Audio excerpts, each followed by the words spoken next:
परमात्मा ने नम जगत हितकारनी किताब के अंदर अनुपदास जी महाराज ने बताया है कि जब रामचंद्र जी महाराज ने लंका के ऊपर चढ़ाई की और रावण से पाप का करना छुड़ा दिया था, तब दुनिया में वापस सतयुग की स्थापना हुई थी। तो चलिए देखते हैं किस तरह से वो सब हुआ। श्री रामचंद्र जी के राज्य पर प्रतिष्ठित होने पर तीनों लोग हर्षित हो गए। उनके सारे शोक जाते रहे, कोई में किसी से वेर नहीं रख करता। श्री रामचंद्र जी के प्रताप से सबकी विषमता यानी आंतरिक भेदभाव मिट गई।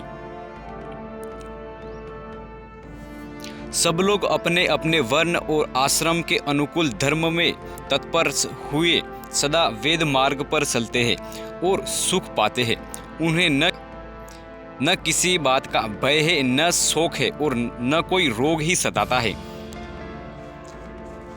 क्योंकि रावण ने जो इंद्रजाल का पाप चलाया उसको रामचंद्र जी महाराज ने बिल्कुल मिटा दिया था। यानी रावण ने जो राक्षसी वेद चलाए थे और रावण ने 84 लाख राज लहू की कुंडियां बनाई थी, तो वो पाप सर्वनाश किया और सभी रावण की औलाद को ही घारत कर दिया था।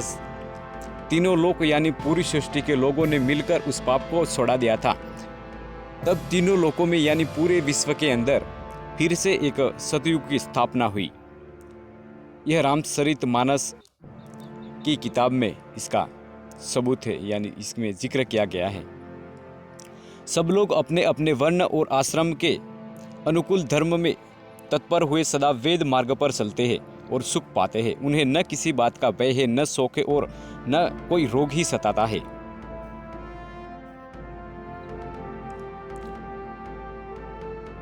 राम राज्य में दैविक और भौतिक ताप किसी को नहीं व्यापते। सब मनुष्य परस्पर प्रेम करते हैं और वेदों में अपने अपने धर्म का पालन करते हैं।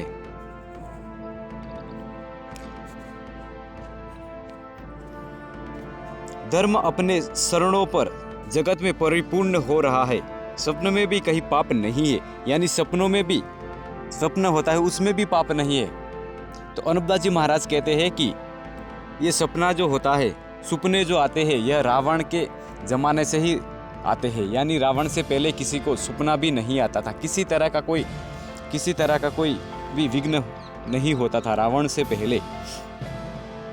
तो रावण ने ही ये सब चलाया होता। तो यहाँ पर साफ साफ लिखा हुआ है कि स्वप्न में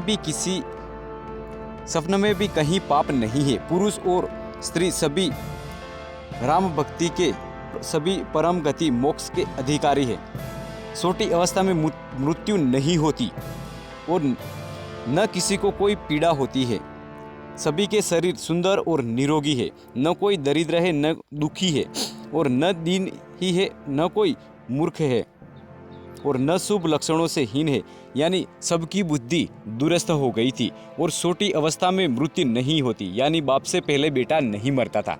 जब रामचंद्र जी ने रावण के पाप को जब छोड़ाया था, उसके बाद की बात है ये।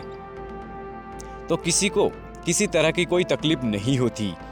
यानी सतयुग वापस आ गया था, क्योंकि रामचंद्र जी महाराज ने रावण की औलाद को ही घारत कर दिया था। इससे सतयुग की स्थापना वापस हो गई थी। तो उसके बाद हरणाकुंस, उसके बाद कंस और उसके बाद कारुण बादशाह ने इस राक्षसी पाप को चलाया था। यानी अनुपदास जी महाराज का कहना यह है कि सतयुग वापस आ गया था। तो अनुपदास जी महाराज कहते हैं कि रावण को सिखाने वाले उसमें नहीं मारे गए, वो बसे के बसे रह गए, यानी अलादहा के अलाद रह गए। तो फिर पाप नहीं मिटा, क्योंकि सिखाने वाले बस गए। जो पाप के करने वाले थे वो तो मारे गए, लेकिन सिखाने वाले नहीं मारे गए। इससे दुनिया में दुख ब दुख बढ़ता ही गया और दुख दुनिया में रह गया। क्योंकि रामचंद्र जी महाराज ने तो रावण के कुल को ही मार दिया था, यानी पूरे औलाद को ही मार दिया था। और आप इस किताब को पढ़िए, जब आपको इसका अच्छी तरह से भेद मिलेगा। सभी दम रहित है, धर्मपरायण है और पुण्यात्मा है। पुरुष और स्त्री सभी चतुर और गुणवान है, सभी गुणों का आदर करने वाले और पंडित है तथा सभी ज्ञानी है, सभी कृतज्ञ है। कपट चतुराई किसी में नहीं है, यानी कपट कोई क्यों करे, ऐसे झूठे लोग भी नहीं है।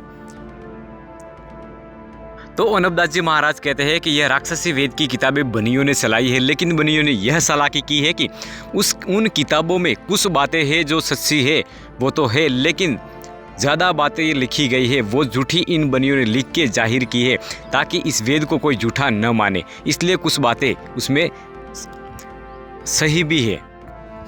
ज़्यादा से ज़्यादा शेयर करें, ताकि रावण ने जो राक्षसी पाप चलाया था और रामचंद्र जी महाराज ने वो जाल मिटाया था, तब वापस सतयुग आ गया था और किसी में किसी तरह का कोई वैरभाव नहीं था और किसी को किसी तरह की कमी नहीं थी और नहीं कोई रोग बीमारी थी और नहीं कोई कच्ची उम्र में मरते थे, यानी बाप से पहले बेटा नहीं मरता था।